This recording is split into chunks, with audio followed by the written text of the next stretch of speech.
Good morning, it's Harvey Jackson. Just going to touch on a few different news items here. EU deforestation and its policy. Malaysia is making a contingency plan for the agricultural exports under the EU deforestation rules. If Malaysia fails to acquire a low risk status, engagement sessions will be conducted with all industries that export agro commodity products to Europe and ensure they comply with EU requirements.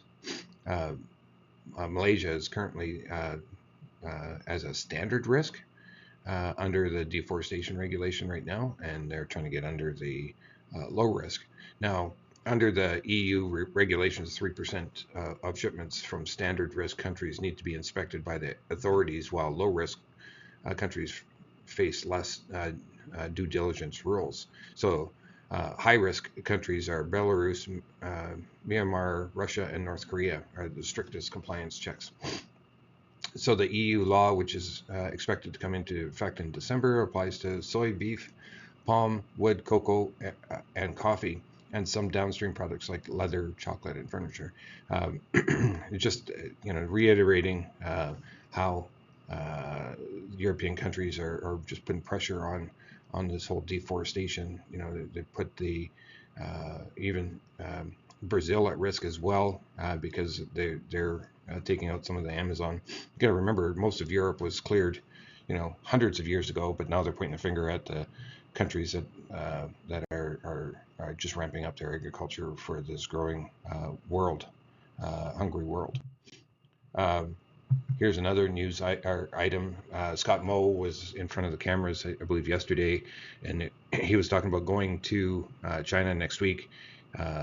One of the key parts here, he's got to be walking the line, basically, not trying to hurt the trade with the U.S. at all. So he's got to walk that line. But he's also got the invite to see if the other trade officials from the federal government are going to come. Here's some more specific on this whole anti-dumping, and maybe this is the reason why things have not maybe progressed as far as the market falling apart. The federal government has given China until September, when the anti-dumping investigation formally ends, to make a final decision on the duties. Ottawa also says that it could last up to 6 months after. So just the clarification of the anti-dumping is going to have to be done quite soon, and that's possibly why the market hasn't fallen as much as expected. Human screwworm case poses no agricultural risk, as according to the USDA. Here's another trade-related story.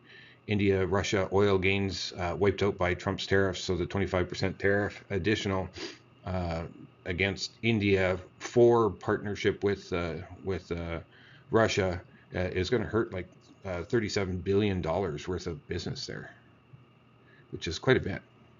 So there's going to be an expected slowdown of importing goods from India for sure. Let's have a quick look at the weather. You can see that there's going to be a west versus east kind of scenario with the Corn Belt basically not getting any rain for the next 7 days. You can see that's already in the radar there as well. And this is about as far as I think there's any accuracy to weather as well, but it takes us all the way up to the 29th, so Friday, and it's showing some possible showers right skirting along the Canada-US border. Here's just a precipitation, and this takes us out all the way to mid-September, and it looks like there's still going to be some areas without any moisture, and I hope that's the case so that we can get more harvest done.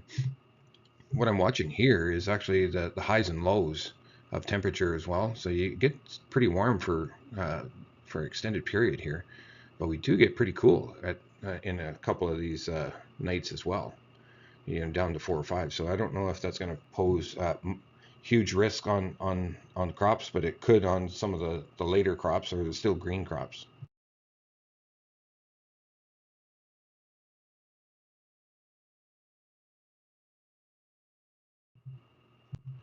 Canola is down slightly. Rapeseed is up a little wee bit. Soybean oil is basically flat.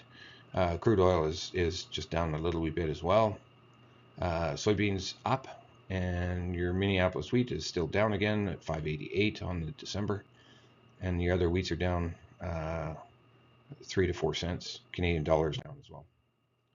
Just have a look at the canola here, basically chopping sideways, trading right at the 200-day moving average. Looks like it's going to put some pressure on the downward move here.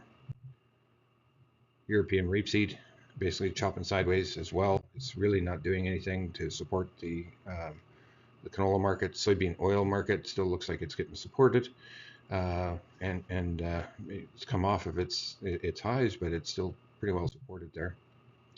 Soybean and that oil, the soybean oil is actually supporting the soybeans to hang out here as well. Here we got a nice almost a saucer look here on the crude palm oil, still looking pretty supported. What is not as supportive is the look of this chart, and that's the palm or the crude oil itself, trading rate at $63 a barrel. Canadian dollar still looks like it's going in a descending wedge here, downward. U.S. dollar chopping sideways, really doing nothing. The U.S. Brazilian pairing, any cheaper than it might favor the Brazilian here. So let's have a look at the wheat. I've got a few charts just showing some more timeline here, so you can see this very low trading range and very low wide range on the day. Still looking to get above that $6, this previous high that was right there. Before we get into any strategy, there is nothing really telling us to buy wheat here.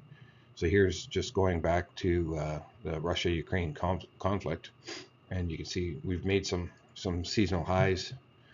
In the spring summer months, you would say that was here again. It doesn't feel like seasonal highs, but it definitely is. And just going all the way back to 2008. So we've got this slide right now. There's another slide here, another slide here.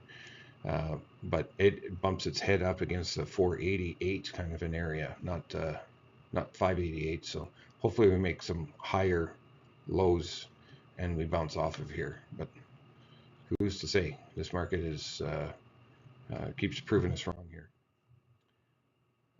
Kansas, still no strength there, no strength in Chicago. Corn futures, really can't say anything positive here.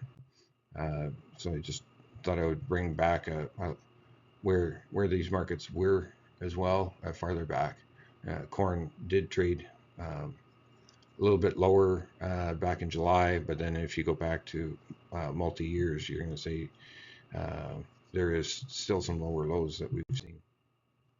And look forward to the report tomorrow, and then the following week we'll have another StatsCan report. Would be the first up on the agenda. That's all I have for you.